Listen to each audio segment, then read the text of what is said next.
This is episode number 223 of the Homeowner Show. Well, whether you're DIY or looking to hire, we're here to help you find the best information and options for you and your home. My name is Kevin Hackett, and here with me is Craig Williams. Hello, and welcome to the Homeowner Show. We're so glad that you could join us for another live episode here in the Homeowner Show studios. How you doing, Kev? And I'm doing fine. Nothing major.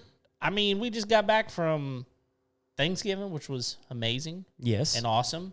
Mm-hmm. I love hanging out with my family and doing the whole Thanksgiving thing that we do, which is the turkey jig. It's unique what we do for Thanksgiving. We all meet up at a lake house. It's more of a lake cabin than anything else for a week with like 40 of our closest family members.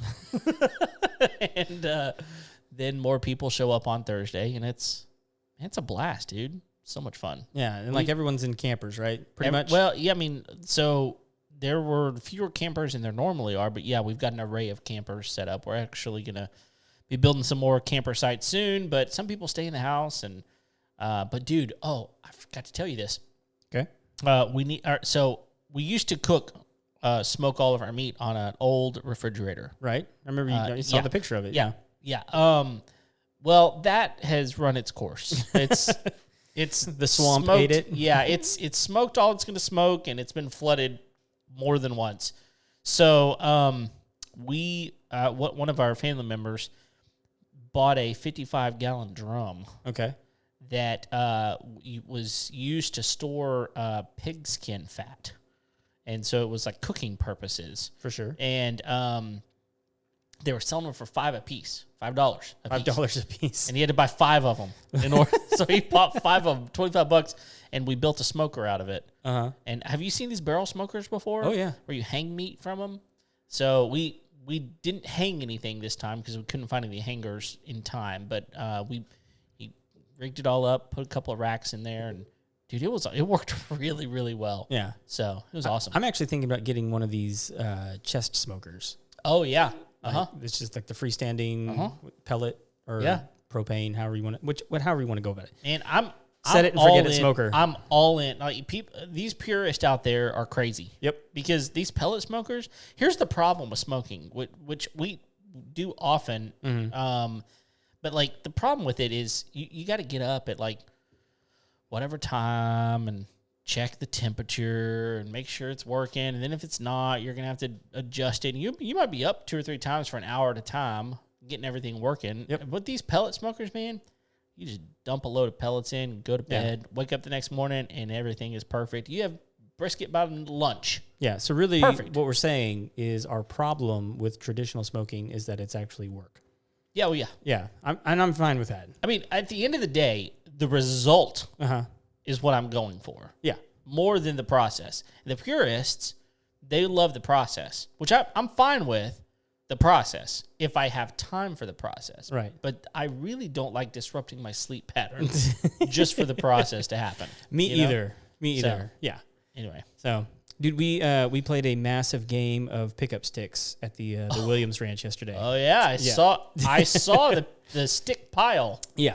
Okay. So we took the ATV around and we kind of made a game of it. We had so many downed limbs from the storm and just, trees that had died. Yep. Everything. So we just went around and picked them all up. We have a massive pile of firewood now. Yeah, it's going to take a while to go through that. It'll be fun, though. Oh, yeah. So, I mean, s'mores, hot dogs. Yeah, and like with it was me and the 3 kids. I mean, it took us maybe hour and a half to get all that. If you saw the pile, like the pile, I mean, it's almost 6 feet tall. Oh, it's taller than I am. we'll just put it that way. Yeah. So anyway, we don't have a whole lot to do tonight. We have a lot of stuff coming up. Yeah, we do. And so we're gonna take it a little bit easy. We're gonna talk about the live events, and we got a couple of news stories we wanted to tap into here. So real quick, we've got 2 live events coming up. Yeah. One on December 1st, which is actually this Thursday.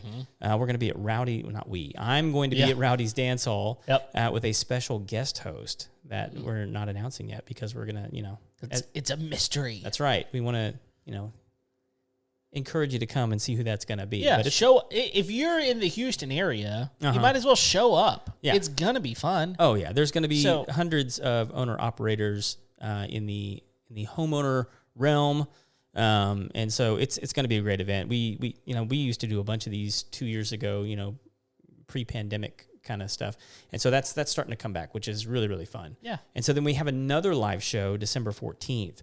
I don't know why. I mean, like all of a sudden we got a lot of live shows coming up in December. And it seems like springtime would be more of our time in the sun. But I'll take my time in the overcast shadows of Houston. Absolutely. Because it's going to be a little chilly, and I like being inside. Mm-hmm. So anyway, we got those 2 live events coming up. We'll keep you guys posted and post on social media about those as they're coming up because they're going to be a lot of fun. Sure. And so we're actually going to be broadcasting live from both of those. We're going to have some special guests, and like I mentioned before, on the one on the first this Thursday, we're going to have a special guest host. Okay. So that'll be the other one's on the 14th, right? Correct. Okay. Yeah. Did you say that? And I just I missed think it? I did, but if not, it's worth repeating. There you go. So First and 14th. That's right. And so that's really about it. But yeah, we got to probably at this point, I think it's safe to say our most frequent guest is coming back. Oh yeah. She hadn't been on in a long time. I mean, but I don't know how the timeline's going to work out. We'll go live with her, but the audio probably won't come out for like 3 or 4 weeks, depending on what all happens. So we just never know with the live events if we break those up into multiple shows. That actually might be something we'd like to hear from everybody. Would you guys prefer it when we do a live event, when we come back with the podcast? Would you like us? Do you want like one long audio segment, or would you like us to break it up into smaller chunks? Because typically those live events go a little bit longer than shows in the studio. Yeah, but they're good small because we'll get different guests. So Christy's coming back, and what's interesting about her is we haven't had her on since she opened up her new business. Right. Which I've been paying attention to that. She's got some cool stuff going on. Yeah, she does. So yeah, if I was building a house right now, you better believe I'd be in her showroom for sure, checking some things out. So and if you followed the episode, I think it was it 2 episodes ago with Tanya, she's officially announced the name of her podcast. So you can follow her on social media, and that podcast is going to be launching January 1st. Okay. So, and then you're still guesting on another podcast. Yeah, we haven't even talked about that, have we? We have. Yeah. Okay. Yeah, you've talked about it. Yeah, so WDW for Families, which is Walt Disney World podcast directed toward families, and just the whole idea of, hey, how as a family, how do you go to Disney and enjoy it? And it's a family-friendly podcast. There are a lot of Disney podcasts out there. They talk about politics, and they talk about this, that, and the other. We try to have fun with it. It's been, this podcast has been around for 10 years and or over 10 years now. But they've had some hiatuses here and there. And anyway, I've been asked to come be part of that podcast, and you may even be on it from time to time. It's a possibility. So I don't know. It's a pretty cool. It's pretty fun. Yeah. So there's a show I'm going to be on next week. Man, I cannot remember the name of it. Mm-hmm. It's really super interesting, y'all. It's going to be a great one. It's a business podcast. Sure. And so I'm supposed to go on there, and I don't even know what all he's going to ask me about, but I'm just when I'm on it, I'll post it, and we'll reveal the name of the podcast then. So it's all also a mystery. Yeah. So we have other podcasts reaching out and like wanting us to either bring their guys on or us go on there. So that's always fun. Sure. But I'm gonna sort through a couple of news stories that I thought were interesting. I always like to bring some relevant news to the homeowner. And I haven't heard these yet. Yeah, Kevin doesn't. Kevin does. I do this research 5 minutes before the show. Yeah. No, really. Like I try and keep an eye on this kind of stuff because I find it interesting. And I think I mentioned. I'll talk about that in a minute because this one actually interested me because it was just posted 5 hours ago.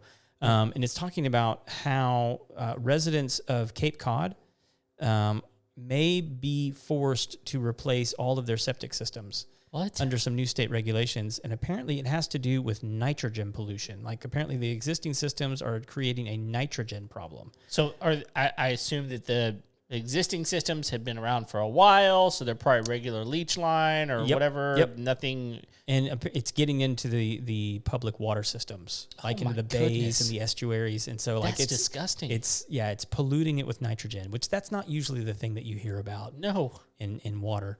So anyway, excuse me. Look. If that's happening, that needs to happen. Well, the problem is, it's okay. So what this story is saying is that it's gonna cost people it's gonna cost people roughly $30,000. Well, that's not surprising to upgrade if you go from a traditional septic system to the newer style that has the spray heads and all that kind of stuff.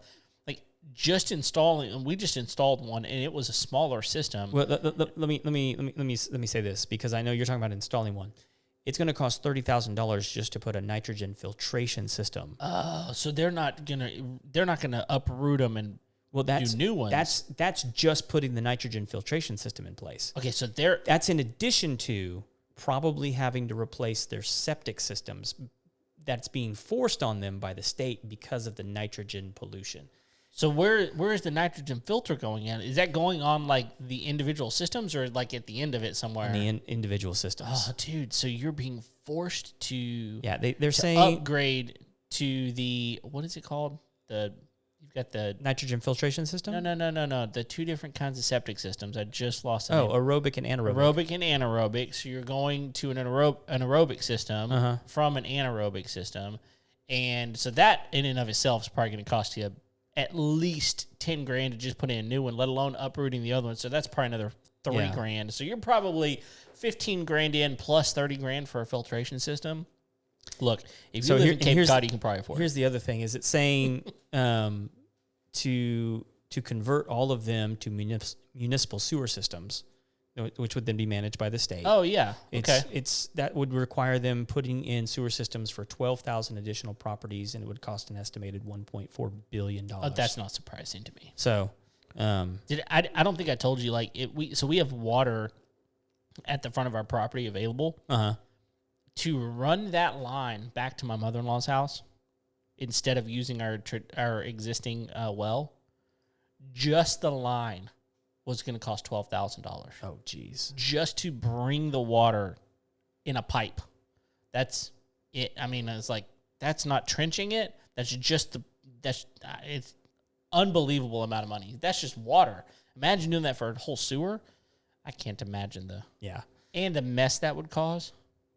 Like, just, you're tearing up streets and all kinds of stuff, man. It's no good. Yeah. So this one, it will be quick and dirty. So shout out to Eric G, because this one comes from Portland. Oh. So I also like how they frame this story at the beginning of it. It says, help for homeowners as foreclosure rate seeing small but steady increase. Okay, and so they frame the opening volley of this story that says, with a potential recession looming, homeowners are feeling the pinch. And like anyone that pays attention to this knows that like the federal government recently tried to change the definition of a recession, because I mean, essentially we've been in a recession for months. Right. And it has to do with like GDP. Okay. And like, so anyway, as far as I'm concerned, we're in a recession. Yeah. Right. And so they reference this gal on Twitter who says that the data that they're seeing shows foreclosure activity is up 57% since last October. So a year ago, basically, from a year ago, foreclosures are up 57%. That makes sense. Do you remember what we were talking about a year ago? I do. Like with the you're not able to kick people out of their homes. Right. Yeah, it was like you couldn't get rid of them. In fact, we had that banks couldn't kick them out. Yeah. Landlords couldn't kick them out. Yeah. Remember? I do. We had a squatter, someone who sold their house and squatted in their house. Their house. That someone else bought for like a year. I know. And they couldn't get rid of them. Yeah. That's ridiculous. So I think that's probably, and they're saying we're still not seeing like 2008 numbers, from the housing crash, but like, okay. Well, we're we're probably not going to see '08 numbers, but we're going to see something similar. Yeah. I mean, it's going to be different numbers, but it's going to be a similar effect at least. Right. Well, and so here's the thing that's like, this irritates me. So it's saying that they're putting a hiatus on the homeowners assistance programs that the federal government implemented during COVID. Okay. Right. And so Oregon received $90 million in that program to be distributed to people who are on hard times. It doesn't say that they're out of money. Right. It just says that they're putting a hiatus. They're just stopping it. They're stopping spending the money. Oh. And that's weird. Why? Exactly. That's a good question, Kevin. So anyway, that's one. Let's see. This is the one that really caught my attention, and this is what I was going to bring up earlier. I think, was it when we were talking to Brandon? No.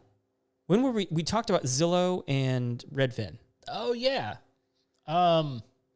I was talking about how they're doing all the layoffs right. in those departments and different things like that. Yeah. If you don't remember, go back and listen to the episode. Anyway, Zillow has a home flipping department, as does Redfin. Most people don't realize that they're actually property acquisition companies as well as listing companies. And those are divisions within those companies, and they're scaling back on those divisions rather sharply. Like it's like a 13% layoff company-wide at Zillow. Which, I mean, look, if you have complete access to all the properties that are being sold and what they're being sold for and what people are buying them at, it seems like you having a house flipping business is a little bit of a conflict of interest. However, if it's not a conflict of interest, well done, sir. Yeah. Well, also, like, how are you doing so poorly that you now have to lay off 13% of your employees? Or is it you're doing so poorly, or just that is just a complete foreshadowing of what is coming? Which was my point. Like, they obviously, they're seeing something in the data. Right. They know something we don't. And so this is an article out of The Guardian. Okay. Okay. Which is a European, but will make sense when I read the headline. UK homeowners forced to settle for below asking price, Zoopla says. Apparently Zoopla is like I don't know what that is. Zoopla? Uh-huh. Okay. Yeah. And it says property website data, which I assume that's what Zoopla is, shows housing market is slowing with a 44% less demand for homes and sellers accepting 3% below asking price. 3%, huh? Yeah. Wow. Poor old chaps. Well, up until recently, it's not been irregular for people to be paying above asking price. No, I paid a whole lot more above for my house than what it was so, asking for. Yeah, like, and I'm like you, oh, poor them, but it's a sign of what's happening. There's less demand, which means there's more supply, which means that those that are on the market are going to have to drop their prices if they want to move the product. They have to. And so it's just going, it's already happening in the UK. I think we're starting to see it here now. And, you have companies like Zillow and Redfin that are like, the writing is on the wall. Mm-hmm. Like we're going to see a price decrease. Right. And we're all like, and I forget which episode it was we were talking about. We're already seeing real estate agents bail. Oh yeah.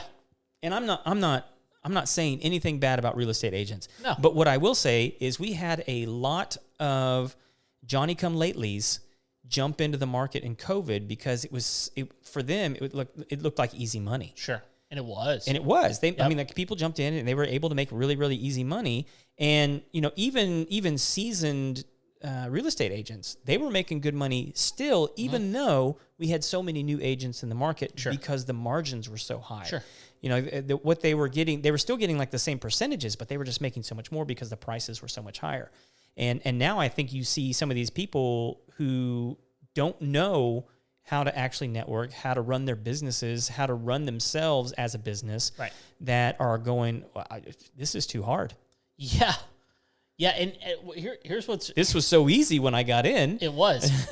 So here's what's funny, and this is why I think that those of you who are listening right now, I think it's wise to listen, not necessarily to us, but people that we talk to, I'll put it that way, and learn and truly educate yourself, because here's what happened with me. we had been working on the idea of selling our house for a year. Mm-hmm. And we were trying to figure out when's the best time to do this, when's the best time to do this. And here's the thing. The housing market was nuts when we were talking about this. Mm-hmm. I mean, this is where, people were buying houses for $100, $200, $300 over asking price. They were having 25 offers on a house within 24 hours. Yeah. Right? Just ridiculous things happening. And so we could see that we were at some point we're going to have to hit a peak. Mm-hmm. At some point, this is not sustainable, right? The reason that the prices were so high is because the inventory was so low. Yeah. People were so scared to sell their house because they were like, well, what am I going to be able to get into? Yeah. Because I can't afford the current prices, so I'll just stay where I'm at. Well, and part of that is builders were in a weird pinch. Like they couldn't get material, they couldn't get workers, and so we couldn't build houses. Right. And places that hadn't ever experienced growth before were all of a sudden experiencing exponential growth because a lot of people were leaving the cities, getting into suburban and more rural communities because everyone was able to work remotely. Yeah. So give me a bedroom so that I can put my office in it. Right. Yeah. And so people were telling us whenever we sold our house, I was kind of looking at the writing on the wall going, there's going to be a peak here somewhere. Oh, yeah. And I knew, I sold my house for way more than I should have been able to sell it for. Right. Compared to what I bought it for less than 5 years previous, mm-hmm. I sold it for 50% more than I bought it for in less than 5 years, which is nuts. Yeah, that's crazy. So then people were telling me, they were like, Kevin, you're crazy. You're crazy. Why would you sell your house? I mean, what are you going to be able to afford? Like, this is a horrible time to buy a house, blah, blah, blah, blah, blah. And yes, did I pay more for the house that we purchased than asking? Yes, we absolutely did. Did I pay 50% more than I should have? No, I did not. Yeah. And now, look what's happening. Mm-hmm. What's happening now, which is just a few months after we purchased our house, the housing market has just completely flipped. Yeah, but I also imagine you're paying a much smaller interest rate. That's the point. Than what other people are having to pay right now. That's exactly right. Yeah. So I got in at 4.5% interest on my house, and let me tell you, the numbers were rising whenever I got into my house. I mean, they were at like below 3, and they went up to 3.5, then to 4. I got locked in at 4.5. By the time my loan closed, it was up closer to 5, and now it's 8.5. Is it really? Yeah, it's high. Okay. So what's happened now that with those increase in interest rates, people are having to come down on their price because people can't afford it. Right. And so I got into this weird like vortex nexus area where, yes, I paid more for the house than asking, but my interest rate was pretty low in comparison to what they are right now, and I got more for my house than I will ever get for that house again. Right. Again, it will probably never. The people that bought my house, screw them. They paid way more for their house than they'll ever be able to sell it for. Right. I think now maybe 10 years from now they would be able to do that, but they're experiencing a huge loss on it right now, and so like. I think I bought it the perfect time. Yeah, personally. Just FYI, right now, I think it had been at 8 at some point in time. Right now, the 30-year fixed is sitting at 6.62. Okay, well that's good actually. I mean, in comparison to what it was, it got up like ridiculously high. And it also looks like if you were to, so this is something I think a lot of people don't realize, that if you are willing to pay on a shorter time scale, you can get a much lower rate sometimes. So like right now, the 15-year fixed is like 6.02. Yeah, it's lower. Which is manageable. That's normal. Yeah, it is. And so anyway, it's just one of those deals where it's like, when's the best time to buy? When's the best time to sell? Who knows, man? Like, you just do your research. And at the end of the day, if you're ready to move. And if you're not, don't. Yeah. I mean, there's deals to be made. Yeah. Well, right now there's really deals to be made. Yeah, there's some good. Because you have to. Because if you're going to pay a higher percentage, I can't pay a higher mortgage rate. Right. So it's give or take. I got to do one or the other. Yeah, and I think people are. Some people don't realize that because they're searching for properties and they see a price that looks like appealing, and they go to purchase it, and they're like, holy crap, I can't afford this now. I can't qualify. Or 2 years ago, I could have. Like, I could have afforded something almost twice this I much. would hate to be a mortgage lender right now. I mean, it'd be like, look, I can't do it. Well, I told you about the guy that we're planning on having him in. I mean, it's gonna be a minute because we've got so much going on in December. But sure, Corey, my real estate friend, introduced me to him. His mortgage, he's a lender. Okay. And he was saying they have a new program right now where if you buy a house right now, and the rates come back down significantly, they'll actually refinance your house for free. Oh yeah, that's not surprising. So I mean, like, they're gonna have to do that kind of stuff. Yep. In order to incentivize people to get into the house. It's interesting because my mortgage lender told me even at 4.5%, she said, Kevin, the rates are going to come down. So it's not going to stay at 4.5%. They will eventually come down. She said they're going to go way past it. Right. But eventually they're going to come back down. We'll just refi. Right. And you can. Yeah.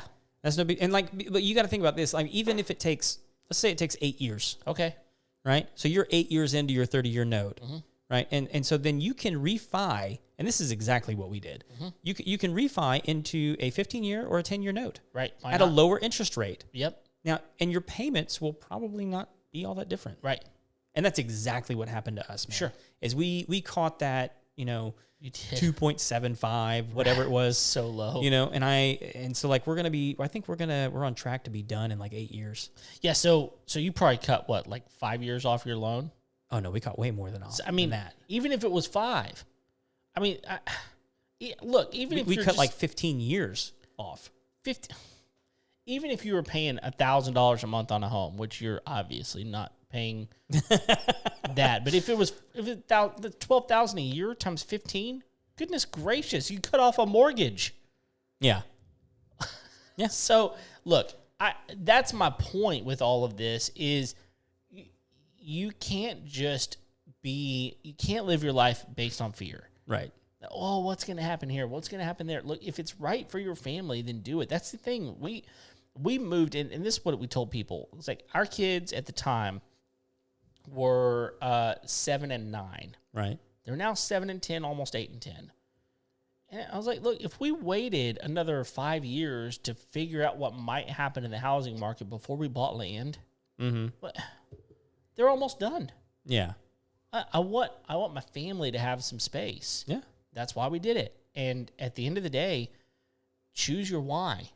Yeah. And if your why is your kids or the land or the lake or the urban neighborhood or the whatever, the pool, whatever it is, do it, figure it out. And yeah, that's true, man. I mean, I think what I hear you saying is spend your money on what you say matters. Sure. If you have to peel back on, I don't know, a Disney vacation or a cruise or going out to eat 3 times a week or whatever it is, like peel back on something. That's those, because many of those things are not going to be the things that your kids remember, or whatever it is that's important to you or that you value out of your life and your existence. Stop spending your time and your resources on things that like are insignificant. Right. And like what just like drives me absolutely bonkers is like for me, it's like TV. I can't stand people who binge watch TV. It just bugs me to no end. And like, don't get me wrong, like I like a good movie, I like a good TV show. I get into them too. Yeah. But you can be completely absorbed in what other people are doing rather than what you should be about. Yeah. And you by the time you get done consuming those things, you have nothing to show for it. Right. Other than like fan knowledge, which who cares? I mean, like you can take that to Comic-Con, I guess, but like, why? Yeah. But I mean, if that's your thing, that's your thing. That's it. Well, and that leads me to my next point. If homeownership is not your thing, then I don't know why you're listening to our show, first of all, but like, thank you for listening. But thank you for listening. But like, it may not be for everyone. I know plenty of people are like, no, I don't want to own a home. Yeah. I would rather just not have any maintenance and not have any questions. I want to either rent or I want to live in an apartment. Okay, great. Honestly, like there's part of me, a very, very small part of me, there's a part of me that goes, if I was like maybe just my wife and I, no kids, there's some cool things about apartment living. I mean, you've got tons of amenities depending on where you're at. Pool right there. You got a workout room. You got this maybe a nice space to walk your dog. I don't know. Like, there's some things that can be kind of cool about apartment living. Right. It's not for me. Sure. But for some people out there, I get it. I know why you live in an apartment, and I get it. But again, choose your why. Don't let other people tell you what your why is. Yeah. You know? Well, I will tell you, we've talked about me living in an apartment. Just because one of the things that we've talked about is selling this place and buying a much bigger piece of property out of town or out of state, and me just commuting from week to week, month to month, whatever, however that works out. And the numbers work out. I mean, like, I could totally do it. I actually have an apartment at my office that I could live in, and when I'm here and I have to work. But I just really like this place, so I don't want to go. So I'm just trying to figure out another way to make that happen. Well, just make it a part of your business and figure it out. Yeah. People do it all the time. Oh yeah. Well, I have some ideas I'll share with you off here that I've been working on. Perfect. Yeah. Perfect. No, but that's about it. Yeah, man. We got some cool stuff coming. Yep. We got a brand new year coming in just a month, and I keep coming back to, remember at the beginning we had like 15 shows that we thought we might be able to do, and here we are 223. Yeah. Still ramping, man. Yeah, we got some good stuff. I think so. Got some in the tank. So share this show with your friends, with your family. It's holiday season. Let people know what's going on. And thanks for downloading today's episode. If you haven't already, go ahead and like, subscribe, especially on YouTube. That would be really, really helpful. Subscribe over there. And leave us a 5-star rating and review. And we're here each and every Tuesday. Until next time, we'll see you later. See ya.